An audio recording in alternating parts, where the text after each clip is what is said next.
नांदोद तालुका के वड़खर गांव के एक शख्स को पतंग डोरी से वे गंभीर रूप से घायल होने के बीच करीबन 40 से 50 टांका आते हुए वे घायल बने थे। उत्तरायण पर्व आने से पहले ही अब जानलेवा साबित हो रही पतंग डोरी से कई लोग घायल होने की घटनाएं प्रकाश में आ रही है। जहां नांदोद तालुका के वड़खर गांव के एक शख्स को पतंग डोरी से उनके सर पर गंभीर रूप से घायल होते हुए 35 से 40 टांका आए हैं। जहां कांच वाली और चाइनीज डोरी का इस्तेमाल वैसे तो प्रतिबंधित किया गया है, बावजूद चोरी छुपे से व्यापारियों द्वारा जानलेवा चाइनीज डोरी की बिक्री की जा रही है।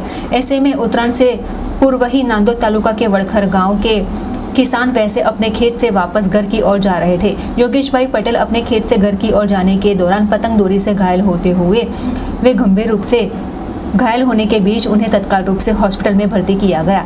जब खून में लथपथ हालत में उन्हें हॉस्पिटल में भर्ती करवाने के बीच करीबन उनके मुंह पर ही 35 से 40 जितने टाका आते हुए फिलहाल उनका आबाद बचाव हुआ था।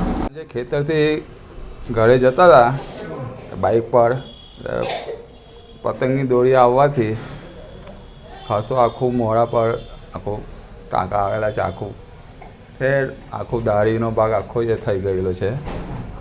त्याथी राजपीपला जयेश पटेलना दवाखाने आव्या।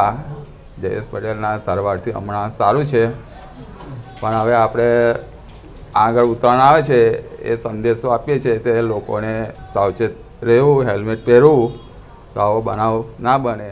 गई काले एक दर्दी योगेशभाई करीने आव्या हता, जेमने पतंगनी दोरी एમને ફસાઈ ગઈ હતી અને લગભગ દાઢીના આટલા ભાગમાં એક મોટો ચીરો આવ્યો છે અને હાડકા સુધી એના બધા સ્નાયુઓ કપાઈ ગયા છે। અહીંથી અહીં સુધીના અંદાજિત 35 થી 40ની વચમાં ટાંકા એને આવ્યા છે, પરંતુ નસીબદાર છે દર્દી કે એને બીજું કોઈ નુકસાન થયું નથી। કે એક તો દોરી પીવડાવાળા વ્યક્તિઓને પણ બહુ વધારે કાચ કે બધું નાખીને ના કરશો અને ચાઇનીઝ દોરીનો સંપૂર્ણપણે ઉપયોગ કરશો નહીં। આનાથી કોઈની જાન જવાની શક્યતા રહેલી છે। પરંતુ વાહન ચાલકો માટે ખાસ સંદેશો એ છે કે તમે અત્યારના ગાળામાં વાહનની સ્પીડ 25 થી 30ની આસપાસ જ રાખો, જેથી કે દોરી તમારી આસપાસ આવે તો તમે હાથથી લઈને ખસેડી પણ શકો, અથવા તો પછી તમારી સ્પીડ ઓછી હોય તો તમે ઝડપથી બ્રેક પણ મારી શકો। બીજી વસ્તુ, આના માટે બાઇક પર કે ટુ વ્હીલર પર મૂકવા માટે એક યુ શેપનો એક બેન્ડ મળે છે, તે પણ તમે યુઝ કરી શકો, તમારી જાન બચાવી શકો છો। અને બીજી વસ્તુ છે કે ગળામાં પહેરવા માટે સ્કાર્ફ જેવું હોય છે આખું, તો એ ગળાનો ભાગ કવર કરે તે રીતે તમે પહેરી શકો તો વધારે સારું છે। બીજી વસ્તુ, હેલ્મેટથી આમાં કોઈ પ્રોટેક્શન મળતું નથી। હેલ્મેટથી માત્ર માથાને પ્રોટેક્શન મળે છે, પરંતુ આમાં તમારે મુખ્ય વસ્તુ છે ગળું કવર કરવાનું છે, જેથી ગળામાં આવતી બધી નળીઓ છે, શ્વાસની નળી, લોહીની નળીઓ બધી કપાઈ ના જાય। એટલે ગળામાં પહેરવા માટે કોલર જેવું મળે છે, તેનો ઉપયોગ કરો તો ઘણું સારું।